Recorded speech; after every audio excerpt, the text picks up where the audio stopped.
नमस्कार मित्रांनो, MT tightening चॅनलमध्ये आपलं स्वागत आहे. महाराष्ट्र राज्य शासनाकडून योजना दूत नावाचं जे पद डिक्लेअर करण्यात आलं, या पदांतर्गत राज्यात एकूण 50,000 युवकांची भरती केली जाणार आहे. आता या 50,000 पदामध्ये नेमकं याची पात्रता काय असणार, कोणत्या स्तरावर यांना जॉब दिला जाणार किंवा यासाठी मानधन किती किती दिलं जाणार, अर्ज कसा करायचा, यात अर्ज करण्यासाठी कागदपत्रे कोणकोणते लागणार, याबद्दलची सविस्तर माहिती, तसेच यांच्या कामकाजाबद्दल यांना काम काय असणार, या सर्व घटकांची माहिती आजच्या व्हिडिओमध्ये आपण घेणार आहोत. आता या व्हिडिओच्या माध्यमातून जे काय महाराष्ट्राच्या शासनाने योजना दूत हे पद निर्माण केलं, या पदाचा कालावधी किती असणार आहे, किती दिवसांसाठी हे पद निर्माण केलं जाणार आहे, या सविस्तर घटकांची माहिती आजच्या व्हिडिओच्या माध्यमातून आपण घेणार आहोत. जर चॅनलवर पहिल्यांदा आला असाल तर चॅनलला सबस्क्राईब करा, व्हिडिओ आवडल्यास व्हिडिओला लाईक करा आणि आपल्या मित्रांपर्यंत हा व्हिडिओ शेअर करा. तर चला बघूयात नेमकं जीआरच्या माध्यमातून शासनानं कशा स्वरूपात योजना दूत जे काय पद आहे ते राबवणार आहे किंवा कशी माहिती आहे, कसं मानधन आहे आणि कालावधी किती, याची सविस्तर माहिती घेऊयात.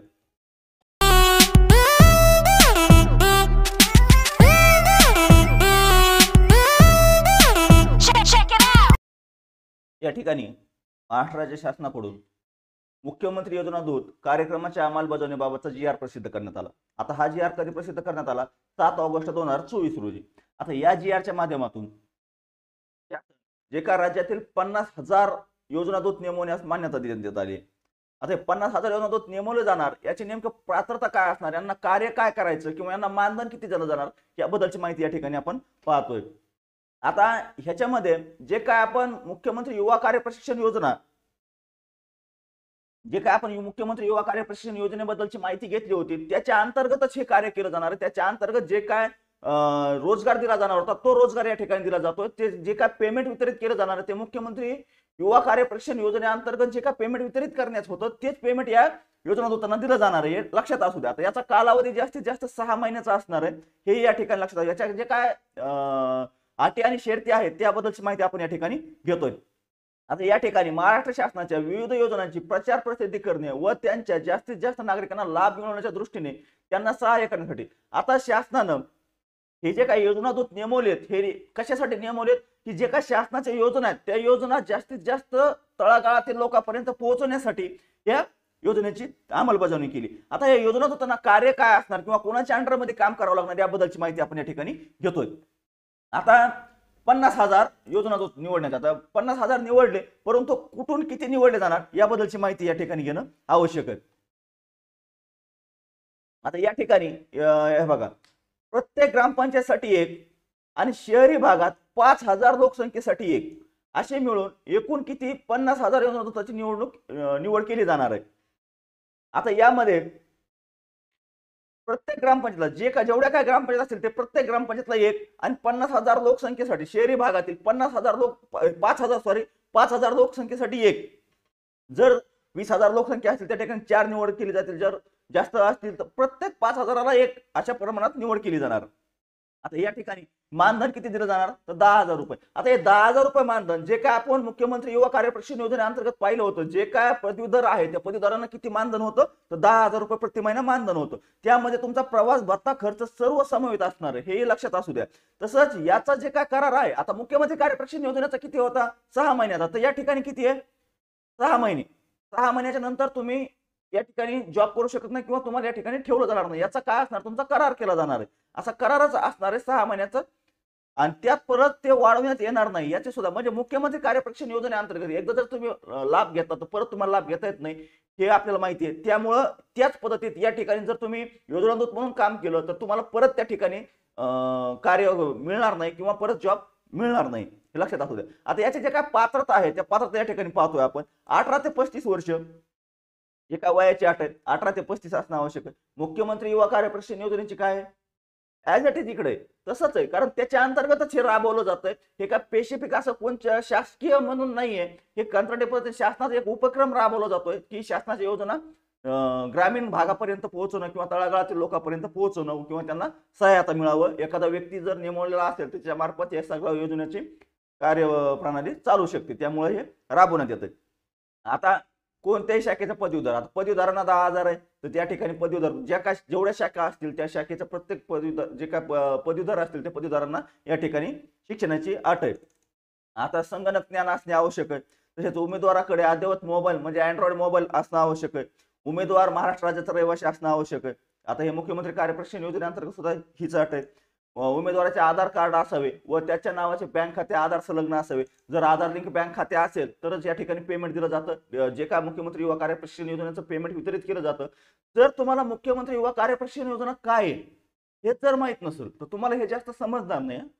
त्यामुळे आधी आपण व्हिडिओ टाकलेला आहे मुख्यमंत्री युवा कार्यप्रशिक्षण योजनेची संपूर्ण माहितीचा व्हिडिओ टाकलेला आहे. आधी तो व्हिडिओ पहा, त्यानंतर हे पहा, तुमच्या ऑटोमॅटिक सगळ्या गोष्टी क्लिअर होऊन जातील. या ठिकाणी कसल्याही प्रकारची आपल्याला अडचण येणार नाही. आता बँक खाते आधार संलग्न असावे. आता ह्याचं जे काय 10,000 रुपये महिना दिला जाणार आहे हो आपल्याला प्रत्येक महिन्याला 10,000 रुपये आपल्या आधार लिंक बँक खात्यामध्ये जमा केले जाणार आणि त्यामध्ये तुम्हाला कसल्याही प्रकारचा भत्ता नसणार, काय नसणार. मी मग सांगितलं, मग दाखवलं आपल्याला त्या प्रमाणात. आता या GR ची लिंक सुद्धा मी खाली तुम्हाला डिस्क्रिप्शन मध्ये देतो. याची सर्व बारकाईने जर आपल्याला अभ्यास करायचा असेल तर डिस्क्रिप्शन मध्ये देतो, कारण सगळे मुद्दे व्हिडिओमध्ये कव्हर करायचे म्हणजे व्हिडिओ खूप मोठा होतो. त्यामुळे मेन मुद्दे जे काय असतील ते आपण या ठिकाणी कव्हर करण्याचा प्रयत्न करतोय. आता योजना निवडीसाठी उमेदवारी सादर करायचे कागदपत्र. आता कागदपत्र कोणकोणते लागणार आहेत? आता विहित नमुन्यातील मुख्यमंत्री योजना कार्यक्रमासाठी केलेला ऑनलाईन अर्ज, या ठिकाणी आपल्याला ऑनलाईन पद्धतीने अर्ज करायचा आहे. आणि हा ऑनलाईन अर्ज कसा करायचा याबद्दलची माहिती मी आपल्याला नेक्स्ट व्हिडिओमध्ये लगेच देतो की हा अर्ज कसा करायचा. सॉरी, अर्ज कसा करायचा याबद्दलची माहिती आपण नेक्स्ट व्हिडिओमध्ये घेणार आहोत. ते अर्ज, त्यासोबत ते अर्ज जी काय प्रिंट असेल ती प्रिंट, त्यानंतर आपलं आधार कार्ड, पदवी उत्तीर्ण जे काय आपलं शैक्षणिक ग्रॅज्युएशन झालेलं प्रमाणपत्र असेल ते प्रमाणपत्र, किंवा पदवी प्रमाणपत्र असेल तर प्रमाणपत्र, रिझल्ट असेल तरी चालेल, काय अडचण येणार नाही. आदिवासी दाखला, डोमासाईल प्रमाणपत्र, सक्षम यंत्रणेने दिलेले म्हणजे तहसीलदार किंवा त्यापेक्षा मोठ्या व्यक्तीने दिलेलं असणं आवश्यक आहे. वैयक्तिक बँक खात्याचा तपशील, बँक पासबुक झेरॉक्स सुद्धा द्यावा लागणार आहे. त्यानंतर बँक आपला पासपोर्ट साईज फोटो आणि हमीपत्र, जे काय हमीपत्र असणार ते ऑनलाईन अर्जासोबत जे काय आपण अर्ज करणार त्या ठिकाणी निघणार आहे ते कसं भरायचं किंवा कसं यूज करायचं, कसं काढायचं याबद्दलची माहिती आपण नेक्स्ट व्हिडिओमध्ये घेणार आहोत. या ठिकाणी फक्त आपण जे काही योजना दूतांची नेमणूक प्रक्रिया किंवा पात्रता किंवा मानधन याबद्दलची माहिती या व्हिडिओमध्ये घेतोय. आता ही योजना दूतांची नेमणूक प्रक्रिया कशी केली जाणार, जे काय अर्ज येणार त्याचं तर कशी नेमणूक केली जाणार, बाह्य संस्थेमार्फत ऑनलाईनरित्या पूर्ण करण्यात येते. आता एखाद्या संस्थेला काम दिलं जाणार आहे त्याच्यात काय म्हणजे शासकीय प्रशासकीय असं कोणी काम करणार नाही. एखाद्या संस्थेला हे काम दिलं जाणार, त्या संस्थेमार्फत यांची निवड केली जाणार आहे. फक्त ती संस्था काय करणार की तुमचे जे काय अर्जाची छाननी करायची, जेवढे अर्ज आले त्या अर्जाची छाननी करून त्यामार्फत कशी निवड करायची याबद्दलची माहिती सगळी या संस्थेमार्फत केली जाणार आहे. आता बाकीची काय एवढी विशेष माहिती आपल्याला या ठिकाणी नाहीये. हमीपत्र निवड, आता या ठिकाणी फक्त एक गोष्ट लक्षात घ्या, जे काय मुख्यमंत्री युवा कार्यप्रशिक्षण योजनेत अंतर्गत आपल्याला 6 महिने लाभ मिळतो तोच लाभ या ठिकाणी मिळणार आहे.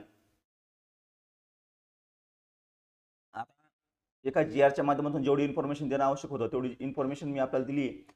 हा GR ची लिंक सुद्धा मी खाली डिस्क्रिप्शन मध्ये देतो. त्या ठिकाणी तुम्ही डायरेक्ट GR डाउनलोड करून सुद्धा वाचू शकता किंवा त्यातील सर्व माहिती घेऊ शकता. आता या योजनेअंतर्गत जे काय मुख्यमंत्री युवा कार्यप्रशिक्षण योजना आहे त्या योजनेचं ज्या पद्धतीने अंमलबजावणी केली जाणार तीच अंमलबजावणी, त्याचाच एक उपक्रम, त्याच्यातूनच एक संधी पुढे देण्यात यावी. याकरिता 50,000 युवकांना यातून संधी मिळावी याकरिता ही योजना दूत जे काय पद ते नेमण्यात येणार आहे. आता यामध्ये अर्ज कसा करायचा याबद्दलची माहिती तुम्ही आपल्याला तात्काळ दुसऱ्या व्हिडिओच्या माध्यमातून देणारच आहे. परंतु या योजनेमध्ये आणखी जर आपल्याला काही समस्या वाटत आहे, याचा कालावधी 6 महिने, पेमेंट 10,000 रुपये. तुम्हाला जर सगळ्या गोष्टीची माहिती या ठिकाणी मी सांगितलेली, कागदपत्रे कोणते लागणार एवढे काही विशेष नाही, फक्त तुमचं ग्रॅज्युएशन असणं सर्वात महत्वाचं आहे. ग्रॅज्युएशन असेल तर तुम्ही या ठिकाणी अर्ज करू शकता किंवा तुम्ही या ठिकाणी पात्र होऊ शकता. चला या व्हिडिओमध्ये एवढीच माहिती घेऊयात. जर व्हिडिओ आवडला असेल तर व्हिडिओला लाईक करा. चॅनलवर जर पहिल्यांदा आला असाल तर चॅनलला सबस्क्राईब करा, जेणेकरून येणाऱ्या प्रत्येक योजनेचं आपल्यापर्यंत तात्काळ अपडेट मिळून जाईल. चला धन्यवाद. आजच्या व्हिडिओमध्ये एवढीच माहिती, भेटूया नेक्स्ट व्हिडिओमध्ये.